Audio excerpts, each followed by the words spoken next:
Olá, meu querido e minha querida, a paz de Deus e o amor de Maria esteja no seu coração. Olha, nós vamos trabalhar um assunto importante aqui neste vídeo, você que nos assiste. Qual que é o assunto que nós vamos trabalhar, Túlio? O papel do cristão, no caso nosso papel, na política. E nós vamos verificar que nós podemos fazer a diferença nos pequenos pontos da nossa vida, porque nós temos o poder de escolha. Nós vamos trabalhar aqui alguns tópicos importantes para a nossa reflexão, só pouquinhos minutos. E quais são os tópicos que nós vamos ver aqui neste vídeo? Nós veremos a política na história do povo de Deus. Nós veremos a comunidade política e a igreja, e a política nos nossos tempos atuais. Então, preste bem atenção. Vamos rezar, pedindo ao Espírito Santo que Ele nos ilumine, pedindo ao Espírito Santo que nos oriente, para que nós possamos cumprir o nosso papel de cristão e de católico nesse dia das eleições nos nossos municípios, elegendo os vereadores e os prefeitos das nossas cidades. Já em nome do Pai, do Filho e do Espírito Santo. Amém. Amém. Nós vamos rezar a oração do Veni Creator. Vamos rezar? Vamos rezar. Ó vinde Espírito Criador, as nossas almas visitai. Enchei os nossos corações com vossos dons celestiais. Vós sois chamado intercessor do Deus excelso, o dom sem par. A fonte viva, o fogo, o amor, a divina unção a salutar. Sois doador dos 7 dons, e sois poder nas mãos do Pai. Por ele prometido a nós, e por nós seus feitos proclamais.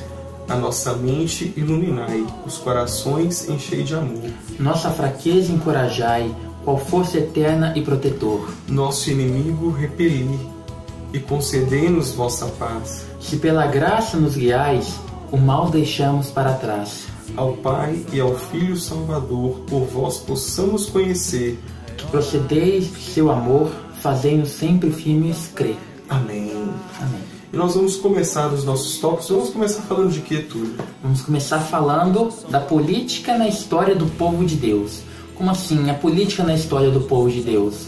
Vemos a política lá no livro de Juízes, no nosso contexto histórico, onde foram chefes carismáticos suscitados por Deus, a qual um para cada tribo.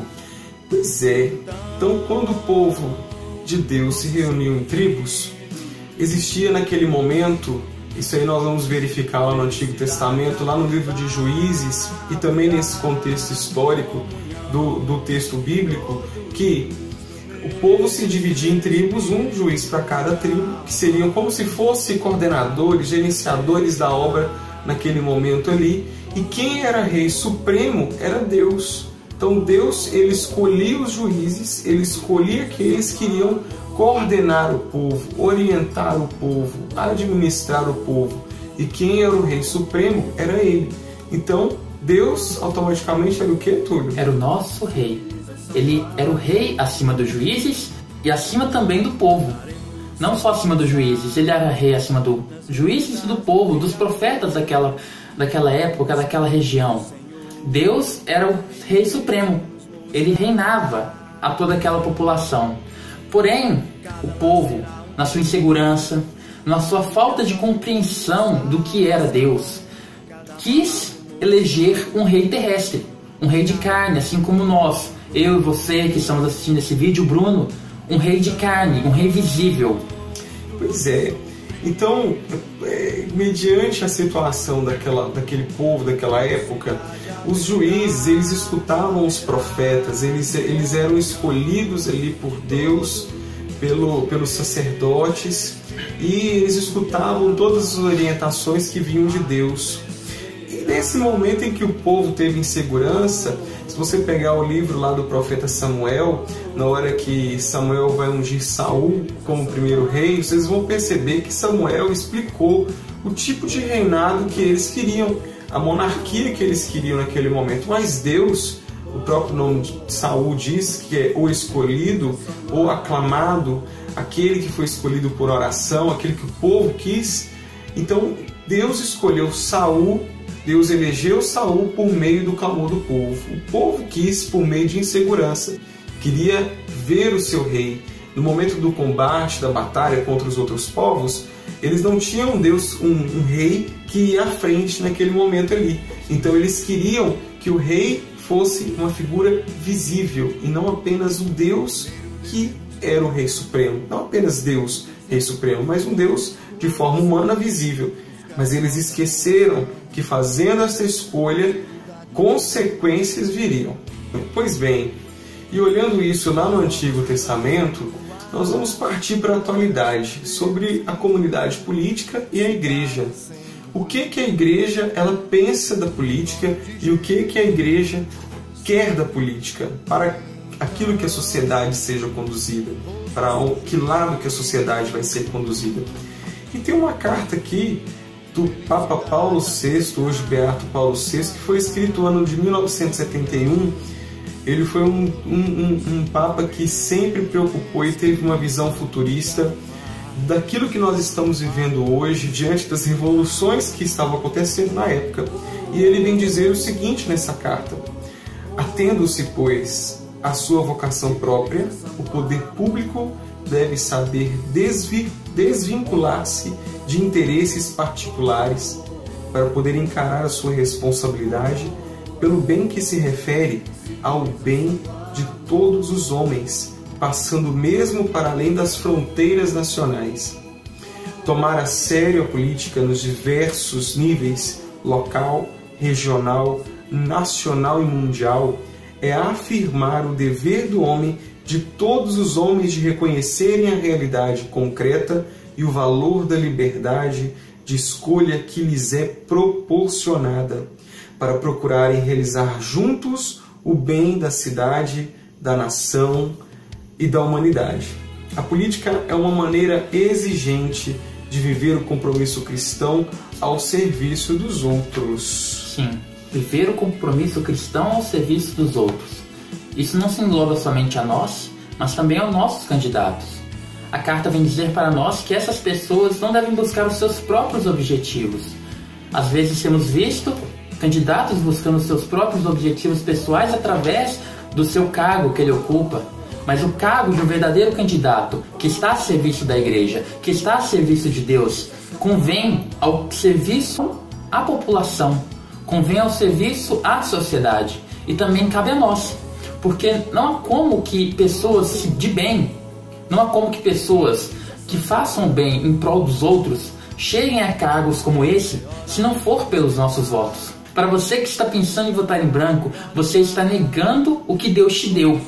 O direito de decidir para o bem comum de cada pessoa, para decidir o bem comum meu, do Bruno, seu que está assistindo esse vídeo, da sua família, do seu município, nesse caso. E a igreja, de forma simples, tem sendo mediadora deste bem comum entre nós. Ela tem, de certa forma, adentrado nesse campo, porém sem influenciar diretamente na política. Como vem dizer o catecismo, lá no parágrafo 2200, como vem dizer para nós o catecismo, no parágrafo 2245b, a igreja respeita e promove a liberdade política e a responsabilidade dos cristãos.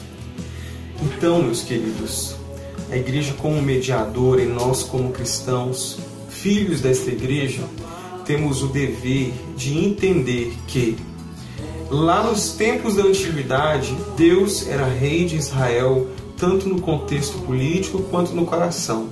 Nós, neste tempo de atualidade, a igreja, ela quer que nós deixemos Ele reinar no nosso coração para levar e conduzir ao bem comum, como mediadora que ela é, sem interferir no Estado, aquilo que é de interesse comum, que não fira os direitos do ser humano, com sua dignidade, com aquilo que ele tem de melhor e com sua essência, que é Deus. Nós estamos percebendo por aí que as pessoas estão sendo oportunistas na política. Então, às vezes as pessoas usam a questão do Estado laico, usam a questão de determinadas coisas por oportunismo, para lançar ideologias que são contrárias, para lançar coisas que são contrárias, que fomentam discussões desnecessárias, para que as pessoas possam muitas vezes ter essa cultura de ódio que está infundida nos nossos corações. A igreja entra aí como a mediadora e entra na questão de conscientizar quais são os valores que estão sendo propostos nessa campanha, qual o valor que este candidato está defendendo, qual o propósito e qual o projeto que ele está defendendo. E já adentrando nos nossos tempos atuais, nos dias de hoje, nessa votação que estará ocorrendo nesse final de semana, nós vemos lá em Mateus, capítulo 22, versículos de 15 a 22, uma passagem que remete bastante a essa realidade que nós temos vivido. Então os fariseus saíram e fizeram um plano, a fim de apanhá-lo numa cilada, fazendo-o falar. Enviaram-lhe seus discípulos, como os herodianos, para lhe dizer: Mestre, sabemos que é sincero e ensinas o caminho de Deus com toda a verdade, sem deixar-te influenciar por quem quer que seja, pois não fazes acepção de pessoas. Dize-nos, pois, qual é o teu parecer? É permitido pagar o tributo a César, sim ou não? Mas Jesus, percebendo-lhe a malícia, disse: Hipócritas, por que me amais uma cilada? Mostrai-me a moeda que serve para pagar o tributo. Eles lhes apresentaram a moeda de prata. Ele lhes disse: De quem são esta esfinge e essa inscrição? Eles responderam: De César. Então ele lhe disse: Dai, pois, a César o que é de César, e a Deus o que é de Deus. A essas palavras eles ficaram estupefatos e, deixando-o, se retiraram. Palavra da salvação, glória a vós, Senhor. Então nós percebemos aí que quando nós pegamos essa leitura e eles tentam armar essa cilada para Jesus, porque ele não podia contradizer ao rei, ao imperador César, ele não podia, porque eles queriam que César o matasse nessa situação, né? Eles estavam confrontando. Jesus utilizou da sabedoria divina e disse isto, comparando a moeda que estava lá representado nela, a caricatura, o rosto do imperador, o rosto de César, e comparando também o poder temporal que ele exercia. Ele não é eterno. Ele também não foi um chefe escolhido pelo povo. Ele é um imperador que conquistou a partir de uma batalha e tirou da mão do povo a sua oportunidade de eleger ou a sucessão do seu rei, ou eleger alguém que eles queriam que elegesse. Então, nesse momento, Jesus estava fazendo uma comparação entre aquilo que é eterno, ou seja, dar aquilo que é de Deus. Se o Estado, se César ferisse a dignidade do ser humano naquele momento, ele estava ferindo aquilo que Deus queria, aquilo que é de Deus, a imagem e semelhança. Eu, tu, você, todos nós. Mas só que aquilo que Deus quer no nosso coração, aquilo que Ele quer da nossa vida, aquilo que Ele quer é que nós coloquemos Ele como nosso Rei, para que nós sejamos dele, entreguemos aquilo que é dever do Estado para o Estado, e aquilo que é dever para Ele, aquilo que é dele, o nosso coração que é dele, para Ele, para antes de obedecermos aquilo que os homens colocam aqui, nós observarmos aquilo que Ele tem para nós. Por isso que nós temos que observar as propostas, por isso que nós não podemos os omitir, por isso que eu não posso me omitir como cristão. Eu tenho que questionar, eu tenho que indagar, eu tenho que saber o que o vereador está votando, eu tenho que saber o que o executivo, o que o prefeito está mandando para a Câmara de Vereadores. Eu tenho que saber isso tudo, eu tenho que me inteirar disso, porque isso gerará consequências futuras. Uma cidade pode ser perdida por causa de uma escolha errada. Uma cidade pode ser perdida, uma nação pode ser perdida por causa de uma escolha errada. E isto é papel meu, papel seu, papel nosso. É papel nosso. Deus dá a graça para nós. Deus nos dá a autoridade necessária. Deus nos dá a autoridade de unção. Assim como Samuel ungiu Saul como rei, ungiu ele para governar, Deus nos dá a autoridade de ungir aos nossos candidatos. Mas espera aí, eu vou ungir a qualquer candidato? Eu vou votar num cara porque ele quer, porque ele chegou lá na minha casa e pediu meu voto? Claro Ou que ele não. me deu uma lata de óleo, Uma cesta básica? um saco de cimento. Claro que não, né? Nós devemos colocar a unção que Deus nos deu o direito de colocar na pessoa certa. Mas como eu vou fazer isso? Apenas observando, meu irmão. Observe a pessoa que tem mais afinidade com Deus, que mais releva a opção do cristianismo para o parlamento, para o Senado. Observe isso no seu candidato e, acima de tudo, reze. Reze e peça a Deus o discernimento disso, porque Ele irá colocar no seu ouvido, na sua mente e no seu coração o candidato certo para a sua votação. É claro que nós não podemos exigir que aquilo que nós acreditemos seja impregnado na cabeça de todo mundo. Nós sabemos da posição do Estado, de que houve uma separação, mas nós não podemos aceitar que aquilo que é valor, aquilo que é necessário, aquilo que é de Deus possa ser destruído por leis, por pessoas que são eleitas pelo povo, eleitas para um projeto e que usam desse poder, que usam dessa autoridade que foi lhes dada para interesse próprio, para gerar conflitos e para colocar ideologias que são contrárias aos valores de Deus. Então é isso que nós falamos para vocês nesse vídeo, nesse pequeno chamado, para que você exerça o seu papel de cidadão. Pesquise a vida do seu candidato, pesquise, vá atrás, não apenas vote.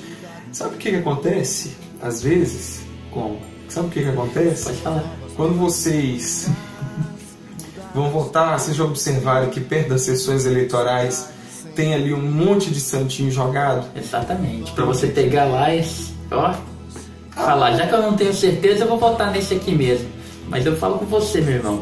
Se você já tem um candidato predestinado, ou se você fala, eu vou votar nesse aqui porque ele é meu amigo, veja a situação dele de acordo com a sociedade e de acordo com o cristianismo. Se ele vai olhar primeiro a vontade de Deus ou a vontade dele. Tente entender isso no seu candidato.